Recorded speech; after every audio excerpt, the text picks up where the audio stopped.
Assalamualaikum warahmatullahi wabarakatuh.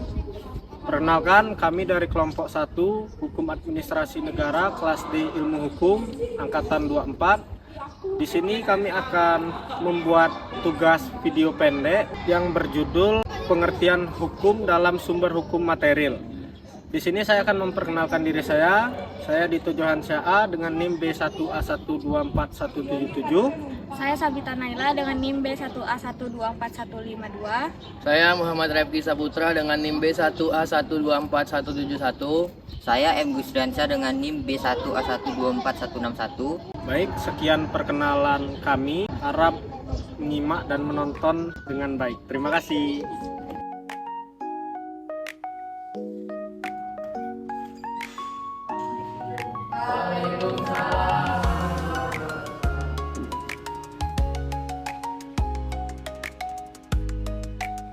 Baik, minggu lalu kita sudah sampai di materi apa ya? Materi sumber Pak. Baik, minggu ini saya akan menjelaskan tentang pengertian sumber hukum dalam arti material. Sumber hukum dalam arti material ini adalah faktor-faktor untuk menentukan isi norma dalam suatu perundang-undangan. Siapa yang bisa memberikan contoh? Pak, saya Pak. Silakan itu. Menurut saya contoh yang sudah diterapkan itu Pak, seperti contohnya fasilitas yang sudah ada di Jakarta Pak, untuk Jakarta. Tepat sekali itu. Kebutuhan masyarakat itu adalah salah satu faktor material yang menentukan kebutuhan tersebut. Tapi ada yang bisa diberikan pendapat lain. Tapi Pak, gimana kita bisa mengidentifikasi dan mengukur faktor-faktor materi ini secara objektif? Bukannya ini bisa jadi subjektif tergantung pada pandangan yang membuat kebijakan. Pertanyaan yang bagus, Sabita. Memang ada aspek subjektivitas. Namun kita bisa melihat dari berbagai perspektif seperti kondisi sosial, ekonomi, politik, budaya, bahkan kebutuhan teknologi. Faktor-faktor ini memberikan arah dan substansi pada pembentukan hukum. Ada yang mau bertanya lagi? Pak, ini bertanya Pak. Siap. Pak, menurut pendapat Bapak, bagaimana hukum material berperan dalam pembentukan undang-undang Pak? Baik, pertanyaan dari Refki ini sudah ada di buku halaman 36 ya. Hukum material berperan dalam pembentukan undang-undang dengan memberikan dasar norma yang mengatur hak, kewajiban, dan hubungan hukum. Ini memastikan undang-undang mencerminkan nilai keadilan, kepastian hukum, dan relevansi sosial. Apakah ada yang mau bertanya lagi? Tidak ada Pak. Cukup.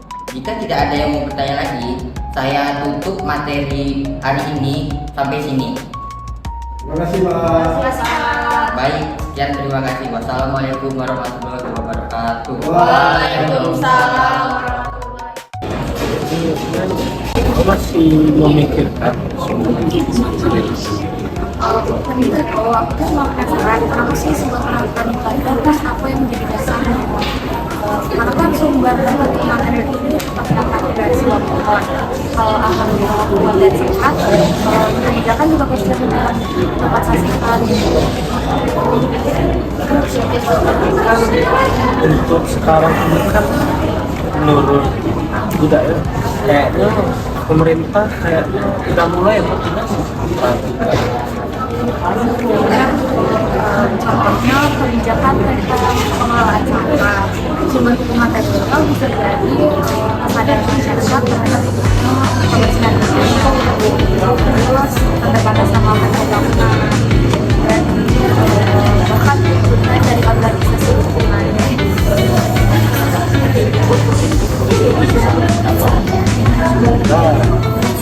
Kebijakan ini akan menjadi implementasi oleh pemerintah daerah.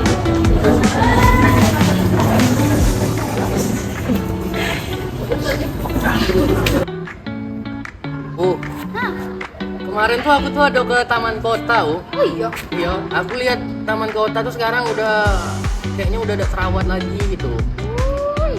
Fasilitas anak-anaknya kurang memadai juga sekarang nih.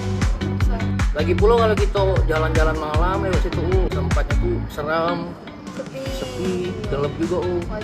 Yang aku ketahuin, warga nih butuh ruangan akan terbuka hijau yang menjadi salah satu faktor untuk mengelola pengelolaan kebijakan lingkungan. Buat taman. Iya benar. Terus? Yang aku harapin semoga pemerintah nih responsif mendengar keluh kesah masyarakat Harus kayak gitu. untuk kebijakan pengelolaan taman gitu loh. Semoga kayak gitu ya. Semoga juga gitu. Diharapin juga gitu. Dan aku Dengar nggak sih apa yang mereka omongin tadi?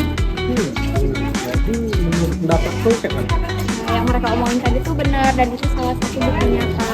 Warga tuh butuh ruang hijau terbuka dan itu termasuk sumber hukum material bagi pemerintah daerah. Gitu. Jadi untuk apa ruang hijau terbuka? Untuk membuat kebijakan pengelolaan taman. Kalau menurut kau harapan mereka itu benar? Benar, mereka tuh ingin pemerintah yang lebih responsif. Semoga harapan mereka itu menjadi kebijakan untuk ke depannya itu lebih baik. Ya, semoga. Menurut kau pemerintah daerah sudah mulai memperhatikan ada ya infrastruktur di Taman Remaja? Iya, menurut aku udah sih dan itu bagus. Karena berarti pemerintah daerah udah mendengar aspirasi masyarakat. Kalau menurut kau mainan anak-anak di sini Menurut aku ya udah cukup sih. Ya kan mestinya kan orang berkunjung bawa anaknya, di samping mereka terhibur, buat hati mereka juga terhibur gitu kan. sih bagus. Pak,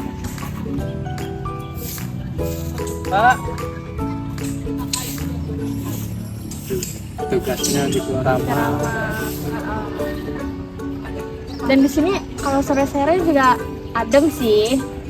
Ya, tapi selama kau tinggal di Jambi ini, kau pernah nggak kayak sama kawan kau malam atau kayak malam gitu kan, kau main ke sini gitu kan, kau ada tugas video juga gitu kan, kau ada nggak kayak nengok penerangan di sini ini kayak mana?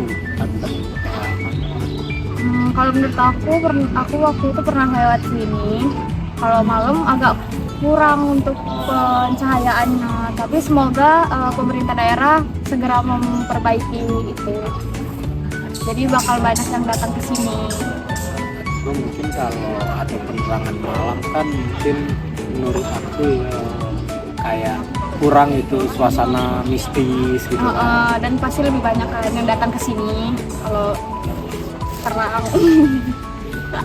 Semoga pemerintah ini kedepannya lebih menjaga kebijakan serta bisa merawat fasilitas yang ada di sini.